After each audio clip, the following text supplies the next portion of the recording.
Αγνή παρθένε δέσποινα, αχράντε Θεοτόκε.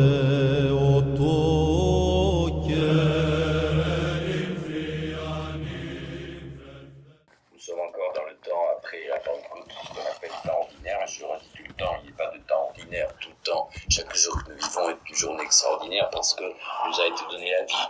Et cette vie est précieuse. Et nous sommes arrivés dans ce monde sans rien demander. Et c'est une chance pour chacun d'entre nous d'avoir émergé. Je le dis tout le temps, on a les millions de possibilités quand nos parents font l'amour. Il y a des millions de spermatozoïdes qui se précipitent après les ovules et nous on gagne au loto. Chacun de nous a gagné un moment au loto. On ne gagne jamais au loto, rarement, mais là on a gagné au loto. Nous sommes tous ici présents pour montrer que nous sommes les gagneurs de loto. Alors ce don de la vie qui a été fait est très important et il faut savoir ce que nous dit aujourd'hui l'Écriture quand elle nous dit cette parole merveilleuse.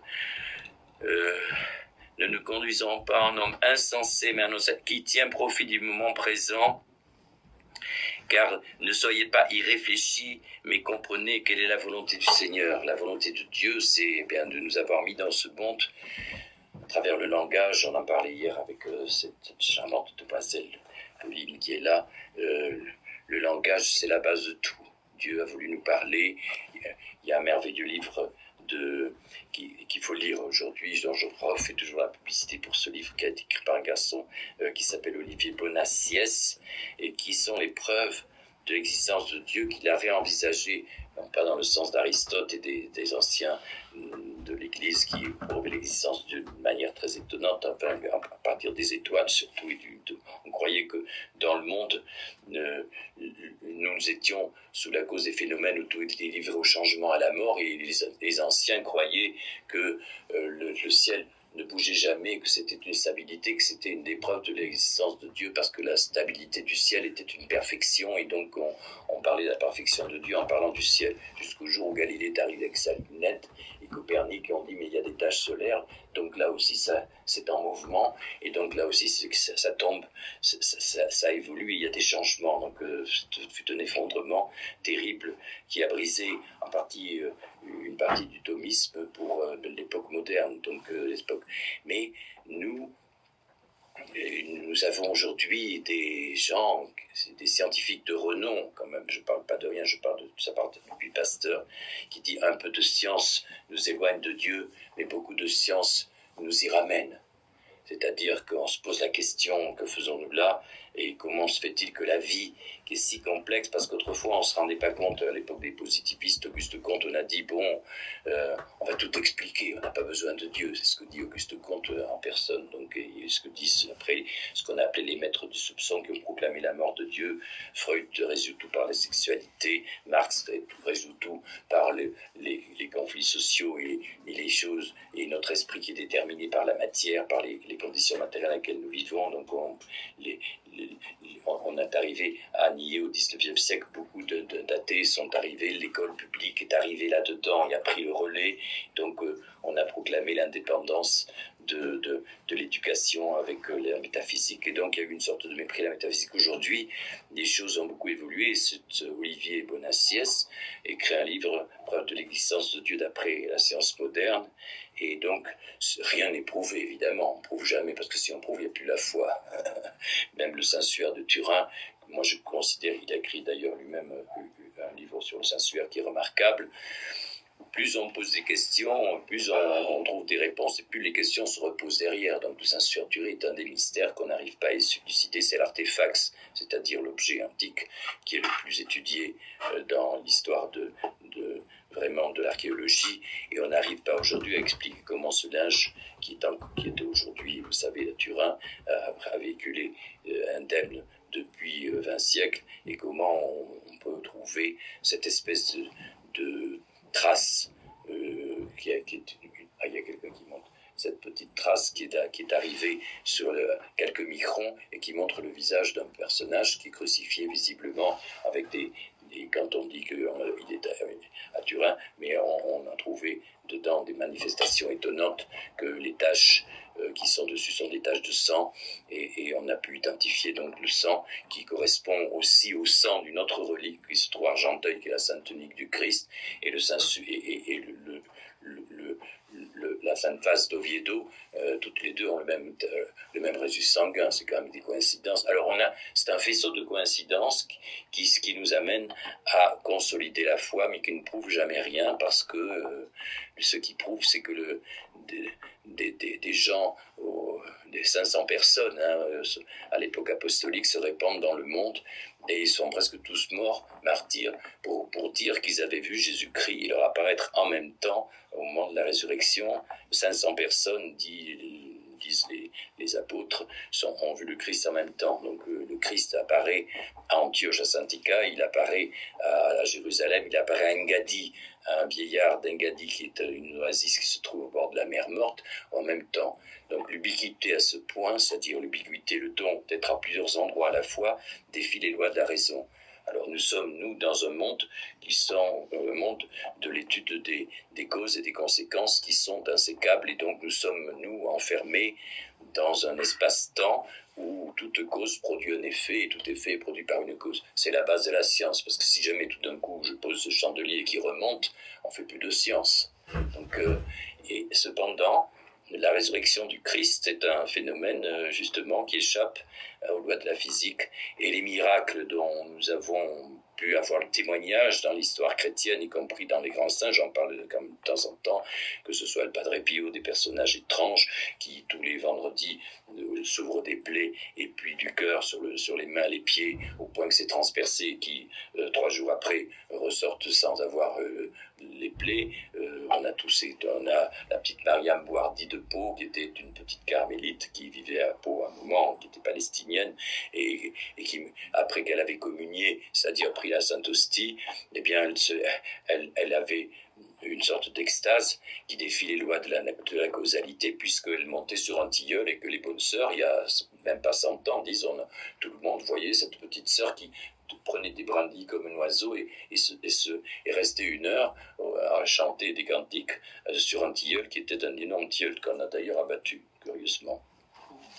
Mais c'est comme ça. Donc, vous voyez, et je parlais souvent de Maximilien Kolbe, qui a le sourire dans sa prison. On parlait ce matin d'une de nos amies d'origine polonaise. Quand les parents ont été les camps de la mort, c'est pas si loin que ça. Et le père Maximilien Kolbe a deux grands miracles très notables. Sa mort, il est enfermé dans une pièce, dans une cave où je suis allé quand j'ai visité Auschwitz, qui est effrayante, et il est enfermé dans cette cave pour mourir avec 10 personnes, mais il a demandé de prendre la place d'un papa qui avait 5 enfants. Et donc, on les enferme pendant 10 jours, sans manger, sans boire, et dans un froid de l'eau, évidemment. Et quand les 2 SS arrivent, le père Maximilien Kolbe, dans cet enfer terrestre, parce qu'on parle de l'enfer de l'autre côté, mais il existe chez nous, comme vous le savez, dans cet enfer terrestre, il a le sourire. Et il est encore vivant. Et lui avait l'habitude de ne pas manger, puisqu'on témoigne qu'il donnait sa part de pain et de soupe aux autres. Donc il a été inédit pendant des mois, et toujours souriant, toujours aidant les autres.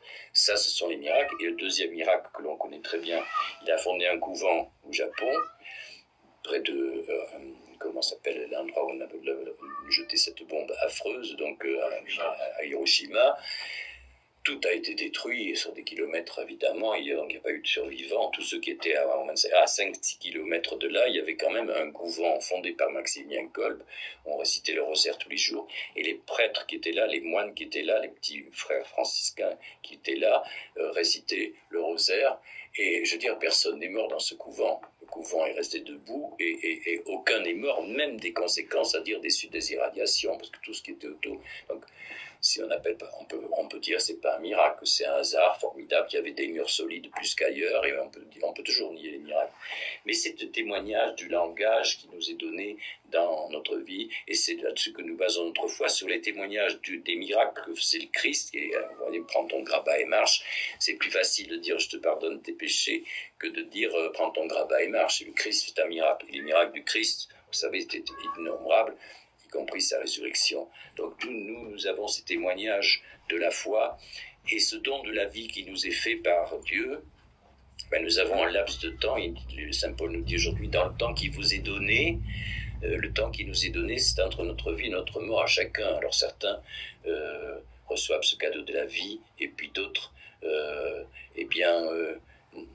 n'apprécient pas, n'ont pas cette sagesse d'apprécier le don de la vie.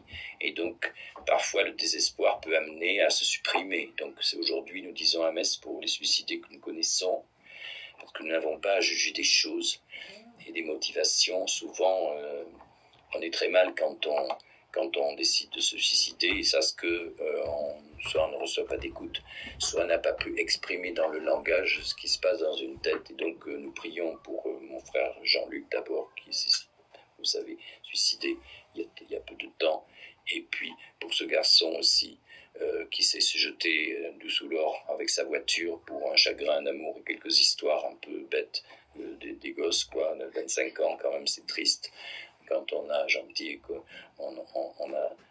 Mais à un moment, le langage, il y a aussi Paulette, la maman de notre ami qui est ici, qui s'était suicidée en 84, vous voyez, donc les malheurs. Parce que c'est triste pour eux, mais c'est triste aussi pour ce qui se passe dans les familles quand on perd comme ça des gens que l'on aime, hein, parce que forcément les douleurs sont là. Puis Hervé aussi, qui était venu me voir quelques jours avant de se suicider, qui était un alcoolique et qui donc s'est pendu aussi dans son garage. Donc vous voyez, c'est des choses, enfin, à un moment, celle-ci s'est noyée. Donc vous voyez, les peines restent dans le cœur, sont des plaies qui subsistent. Et qu'est-ce qu'on peut juger, nous? On ne peut pas juger, c'est Dieu qui juge. Et donc, mais on peut toujours prier le Seigneur d'user de sa miséricorde à cause de ce que nous les avons aimés, que notre amour, nous le présentons à Dieu en disant, voilà, ils ont supprimé leur vie que vous leur aviez donnée, ils n'ont pas su apprécier sans doute les choses qui pouvaient venir derrière, c'est-à-dire on regarde le passé, le présent, et on ne voit pas l'avenir qui pourrait être là, et donc on supprime, on se coupe de ce cadeau que Dieu avait fait. L'Église souvent a dit, ah oui, ils ne verront pas Dieu, qui le sait, personne ne sait ce que Dieu juge, sont de les reins et les cœurs. Nous n'avons pas jugé ni les gens, ni les situations, ni la manière dont les gens ont vécu, parce qu'on ne sait pas, une petite œuvre de charité dans la vie, une belle œuvre de charité peut sauver tout. Le Seigneur dit, la charité couvre la multitude des péchés. Or, la plupart des gens qui font ces choses sont des gens qui ont été très gentils en réalité, qui avaient des fragilités à cause de leur gentillesse, et donc remettons à Dieu, pendant le sacrifice de la messe, remettons à Dieu ces âmes qui sont quelque part quand même, qui sont bien vivantes et qui réclament souvent cet amour qu'elles n'ont pas reçu souvent, parce que la perte du langage de soi-même, quand nous parlons, je peux en parler hier, de l'importance du langage, Dieu, l'épreuve de l'existence de Dieu, on prouve que Dieu, évidemment, a créé le monde, ça on sait, avant le Big Bang et tout ça, enfin tout ça ce sont des laïus, des scientifiques, mais bon, manifestement on peut postuler l'existence de Dieu, mais après, qui est Dieu? Et pourquoi a-t-il fait cette création? La conclusion, c'est que nous connaissons nous-mêmes et nous grandissons par le langage. Si papa et maman ne nous ont pas dit, papa, maman, on ne progresse pas. Je veux dire, les enfants qui sont privés de langage ne peuvent pas accéder à l'intelligence véritable. Donc c'est le langage qui est fondamental dans la vie humaine et sociale, évidemment, qui nous permet de communiquer. Or, Dieu, s'il a créé le monde, s'il avait créé le monde juste pour faire une fantaisie très complexe et magnifique, s'il ne s'était pas adressé aux hommes, ça aurait été curieux que celui qui crée le langage ne nous parle pas. Donc il parle à un moment, il parle et il envoie des prophètes, et il envoie son Fils qui est le Verbe incarné, c'est-à-dire Dieu lui-même s'incarne pour parler aux hommes, et il est le maître du langage, et parce il fait non seulement, il sermonne sur le chemin que nous devons prendre pour retrouver Dieu, pour parler avec Dieu chaque jour, et pour notre Créateur, mais en plus, il ne fait pas que jacasser, il fait de l'action. Une action qui le conduit jusqu'à la non-violence de la croix, c'est-à-dire la non-violence absolue, c'est-à-dire il prêche l'amour Et il prêche la paternité de Dieu pour que nous puissions retrouver le chemin de Dieu qui s'est annoncé par le Christ comme étant notre Père, et que nous devons nous identifier comme ses enfants et suivre un chemin que le Christ a montré, qui est un chemin de l'amour, où il est dit, comme dit saint Paul, occupez-vous des autres surtout, parce que si vous occupez de vous-même, le langage il devient un soliloque, et c'est souvent dans l'absence de ce langage possible, même avec soi-même, qu'on décide de se supprimer. Le langage est absent et qu'on ne trouve plus la solution.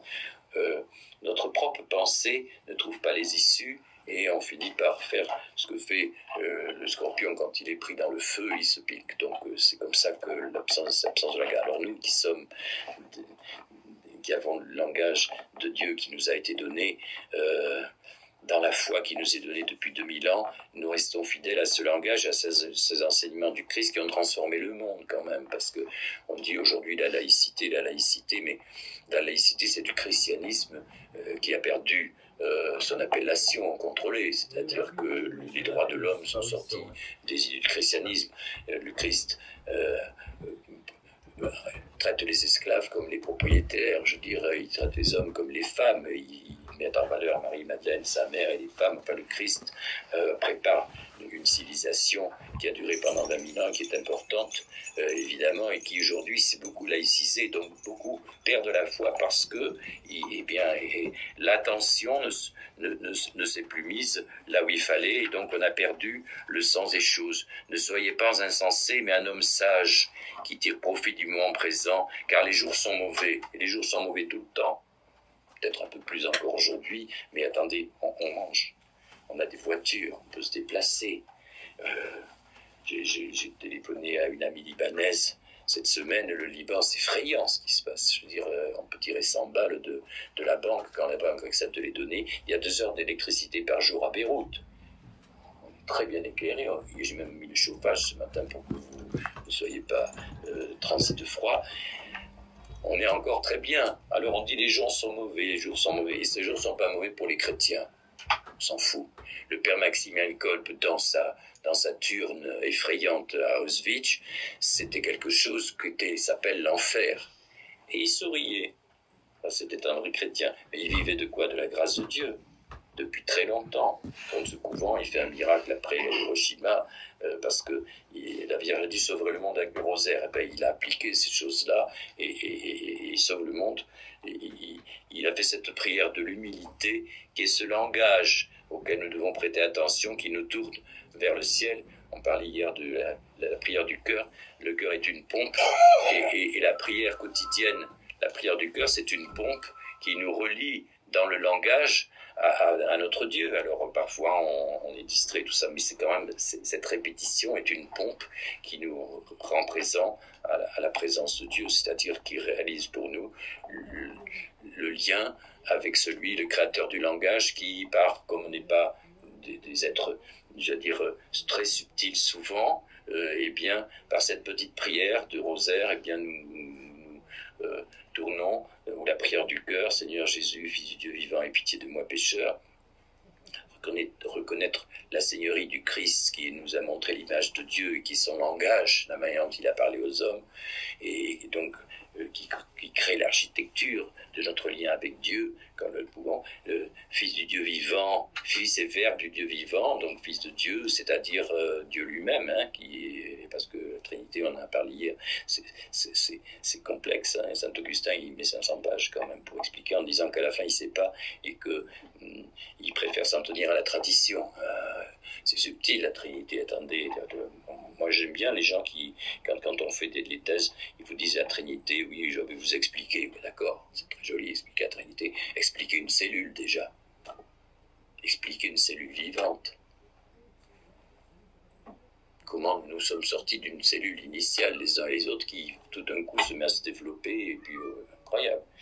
Donc, c'est très compliqué. Mais le langage est pitié de moi pécheur, c'est-à-dire que nous reconnaissons que nous sommes des pécheurs, c'est-à-dire que de temps en temps, eh bien, on fait des bêtises, on ne va pas toujours dans le droit chemin que le Christ nous avait pourtant enseigné, et que nous avons perdu le fil de la grâce par le péché.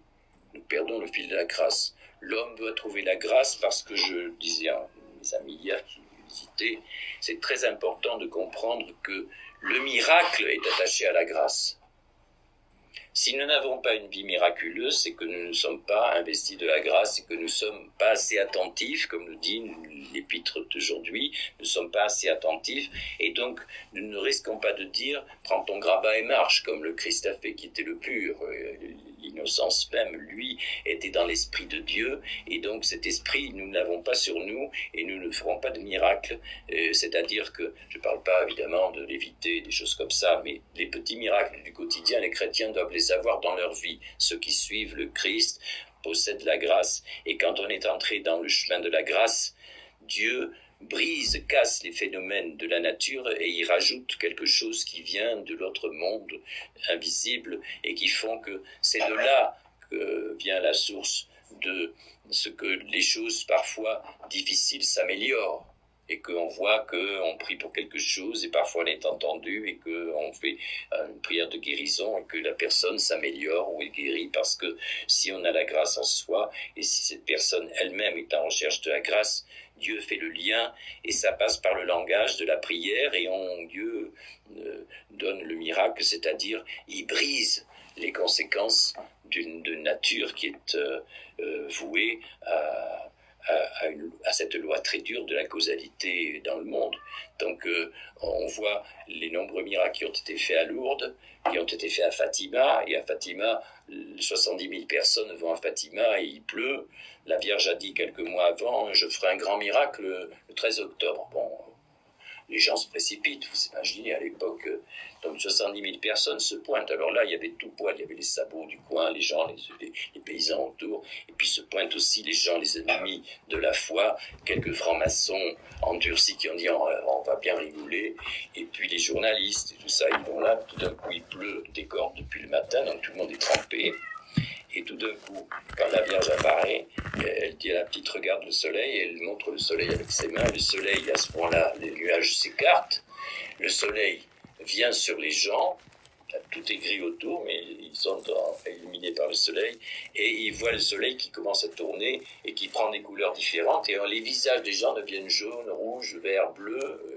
70 000 personnes voient ça, donc tout le monde tombe à terre en demandant ce qui passe, et le soleil se déplace de son orbite, et il zigzague comme ça, il vient vers eux, et les gens ont peur. Ils se disent c'est la fin du monde, parce que le soleil changer de place, il y a de quoi. Donc là, la loi de la causalité est brisée par le ciel pour attester de quelque chose, c'est-à-dire que l'existence de ce monde invisible qui gouverne notre monde visible, parce que les lois des phénomènes obéissent à ce monde invisible, et ça n'est la source. La création est sortie d'ailleurs. Et alors, et là, on voit les conversions. Les médecins récalcitrants, les machins, les francs-maçons qui témoignent après pendant des années, je veux dire, toutes 68. Et on leur dit, oui, c'est une illusion d'optique générale, parce que les gens, pas du tout, je veux dire, à 10 km de là, des gens ont vu le soleil danser aussi, donc c'est pas une illusion des fous, bien évidemment. Voilà les miracles que Dieu fait, donc on les a, ils sont attestés, on peut lire, tout ça est très connu, les grands saints, tout ça est très connu, la Pipe-Boire dit sur son tilleul, c'est très connu, c'est à notre époque, et je ne parle pas de l'histoire de l'Église, des milliers de saints qui ont fait des miracles et qu'on atteste, on doit regarder ça. Donc nous avons la clé à travers le langage qui nous a été donné par Dieu et qui nous a été donné par le Christ, nous avons la clé de l'ouverture, de l'explication métaphysique de ce que nous faisons ici, et nous devons regarder notre passé, vivre pleinement notre présent et avoir un œil sur le futur par la grâce de Dieu. C'est cette sorte de chrétien. Alors, on dit le monde, les temps sont mauvais. Oui, les temps sont mauvais, ils ont toujours été mauvais. Vous croyez que mon grand-père est parti à Verdun à 17 ans, hein, donc les jours étaient bons. Ils sont tapés les tranchées pendant des mois. Notre ami polonaise, ils ont eu le communisme, on a vu ce que ça a donné, je veux dire, on a vu les massacres des Bretons et les Vendéens, les jours étaient bons, pas du tout, ils n'ont jamais été bons, mais toujours, il y a eu au cœur des chrétiens, il y a eu ce sens des saints en particulier, le sourire, la petite Mariam Bouhardi, Sainte Thérèse de l'Enfant Jésus, la petite Bernadette Soubirous, ce sont des gens joyeux. sont dans la douleur, des gens joyeux, et le Christ lui-même a donné son sang dans la joie quand même malgré tout, puisque il est dit, c'est Catherine Emmerich qui le dit, c'est pas Maria Torta pour une fois, mais c'est Catherine Emmerich dit que au moment de mourir, le Christ avait un tel amour du don qu'il faisait pour le salut des hommes, c'est-à-dire pour obtenir cette miséricorde que nous ne méritons pas toujours, donc ceux-là aussi la méritent, et le Christ a eu un tel moment d'amour sur la croix que son cœur a explosé. Voilà ce que dit Catherine Emmerich, ça m'avait beaucoup plu, Catherine Emmerich. Oui, nous avons les clés, c'est nous qui avons les clés. Et donc, malgré les temps mauvais, ne nous faisons pas du souci pour demain, même si les temps sont difficiles, et même si nous devons un jour finir nos jours d'une manière étrange, parfois, et parfois violente même. Qu'est-ce que vous voulez? Qui est entré dans un cercueil en pleine santé? Moi, je ne connais pas. Donc, nous n'attendons pas non plus alors je dis, il y a des sites, les refuges qu'on va faire, des gens qui disent qu'il faut faire des refuges, il faut aller se réfugier, mais il faut se réfugier dans la grâce. On va faire des refuges et collectionner les jambons au plafond et les pâtes dans les greniers avec un peu d'essence pour se dire on va laisser la merde aux autres et nous, comme on est prévenu, on va faire des refuges et on va se mettre ensemble comme ça, on va être...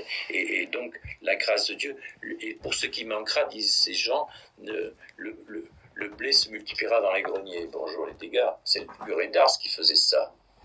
Quand il avait tout donné, qu'il avait un quignon de pain, et que cruellement l'hiver en manquait de blé, oui, le grenier, mais c'était le curé d'Ars, il était dans la grâce. C'est pas en allant dans un endroit, c'est pas dans un endroit qu'on va trouver des refuges, c'est dans notre cœur qu'on trouve le refuge de la grâce de Dieu, avec la joie et le savoir que nous avons, que le passé, le présent et l'avenir, s'ils sont mis sous la garde de Dieu, derrière cette vie, il y a une autre vie. Le Christ a proclamé la vie éternelle, c'est-à-dire un autre monde dont nous sommes destinés à rejoindre celui que nous sommes, que le langage nous a amené à connaître à notre Dieu, et à travers la parole du Christ et de tous les saints et de tous ceux qui dans lui-même, les pauvres prêtres qui prêchent ce langage, est une voie que nous suivons et qui doit nous permettre d'arriver au-delà dans ce monde qui se meurt et dans lequel nous-mêmes nous mourrons, arriver à la filiation divine, c'est-à-dire à reconnaître que Dieu nous a voulu et veut nous retrouver simplement dans l'espace-temps qu'il nous a donné. Soyons donc vigilants à ça pour trouver ce que Dieu veut nous dire, et au lieu de faire comme ces inconscients qui dans le monde, je le dis souvent, toujours c'est mon truc, pris entre la télé et le frigo, ces gens qui ne pensent plus à rien qu'à bouffer, à acheter des voitures. Je dis, ça m'amuse parce que je dis les belles voitures, méfiez-vous, les gens qui ont une voiture sont des pauvres. On dit souvent à mon frère, on va passer une belle voiture, et qui est un pauvre. Parce que les gens qui ont des belles voitures, autrefois on se classait socialement avec le château, et puis bon, on avait la maison de maître, on avait la petite baraque, comme ça, et les paysans, et puis il y avait les gros paysans, les petits paysans qui avaient des masures, et puis c'était on classait socialement. Aujourd'hui, non. Aujourd'hui, les pauvres, ceux qui sont en bas de l'échelle sociale, pour se prouver qu'ils sont quelque chose, ils achètent des voitures.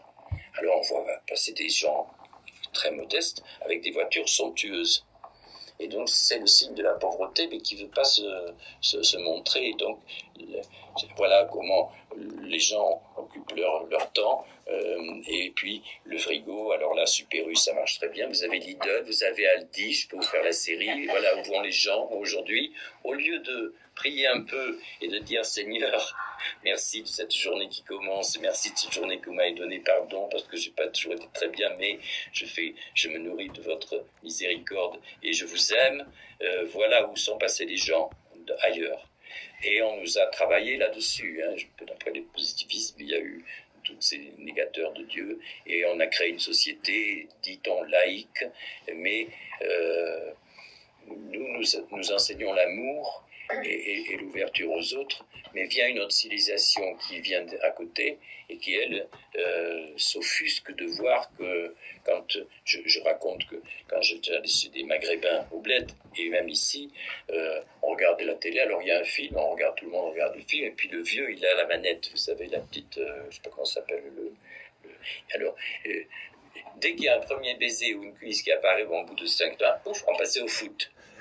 un quart d'heure, et puis après on revenait sur le film. Donc on avait perdu le fil du film, mais quand même, ils sont offusqués de voir ce que l'on voit, les transgenres et tout ça. Vous imaginez, les musulmans, quand ils voient ce qui se passe chez nous, est-ce que ça leur donne envie, eux qui sont quand même très enfermés dans une loi difficile, hein, je veux dire, on coupe les mains des voleurs, quand on voit que chez nous, la punition existe à peine, et qu'ils voient que les transgenres, maintenant, occupent, et que si on va dans une administration, on dit « je suis une fille », malgré qu'on a une paire de... Et bien, si on va dans une administration, on dit « je suis une fille », on doit en tenir compte quand même. Et qu'est-ce qu'ils pensent, les musulmans, tout ça, qui voient moi, j'ai rien contre l'homosexualité, évidemment, et pour cause, peut-être, mais quand on voit les chars de la Gay Pride avec des plumes et des machins, des types habillés en vert et tout ça, que pensent les musulmans de ça? Donc ils rêvent de quoi? D'enfoncer notre civilisation? Ils ont peut-être pas tout à fait tort.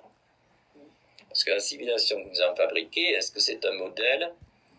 De plus en plus, on commence à mesurer, pour les complotistes comme moi, qu'il y a quelque chose qui se met en action. Donc on risque de voir un jour des difficultés, et nous enseignons l'amour, les autres n'enseignent pas l'amour. Ils enseignent l'amour de l'oumma, c'est-à-dire si t'es musulman, ça va, si t'es pas musulman, t'as rien à foutre. C'est ça la différence, que nous pouvons aimer les musulmans, mais eux, difficilement nous aimer. Si on suit le Christ, mais qui a les paroles de l'Éternel, qui fait les miracles, et nous avons les modèles de ces saints merveilleux, et qui aujourd'hui peut prier pour des gens. Donc en islam, l'enfer est à tous les étages, hein. Vous faites une petite bêtise, le prophète lui-même dit, Mohammed dit, personne n'est assuré d'être allé au ciel, même pas moi. C'est intéressant de suivre ces gens. Nous avons l'assurance du ciel à cause de la miséricorde de Dieu qui nous a été gagnée par le Christ, qui non seulement a prêché l'amour, mais l'a vécu jusqu'au bout. Bon. Et dans l'histoire, nous sommes accompagnés des miracles qui ont été autour de nous, de ceux qui, se procurant la grâce de Dieu dans le combat spirituel qu'on a oublié. Quand j'ai hâté le frigo, c'est l'absence du combat spirituel. On se tranquillise, et donc on dit oui, il y a des jours où on se dit tiens, je me suis un peu ennuyé aujourd'hui. Quand on a la chance de vivre un jour, il y en a beaucoup qui voudraient sans doute dans les tombeaux ressortir un peu pour y vivre différemment, évidemment. Mais c'est ça que nous devons faire le combat spirituel, nous améliorer chaque jour, dire voilà, ça c'est pas bien, je modifie. C'est ce qu'on appelle la purification du cœur, donc encore un mystère du rosaire, des mystères joyeux. La purification du cœur, on dit oui, il faut purifier son cœur. On demande aussi à la purification du cœur, mais c'est une demande que nous faisons d'un effort que parfois nous ne pouvons pas faire. Les alcoolos, par exemple, c'est difficile, donc quand on prie pour les alcooliques, Seigneur, donnez-leur la force de sortir de l'alcool et de toutes les addictions mauvaises qu'il y a dans la vie.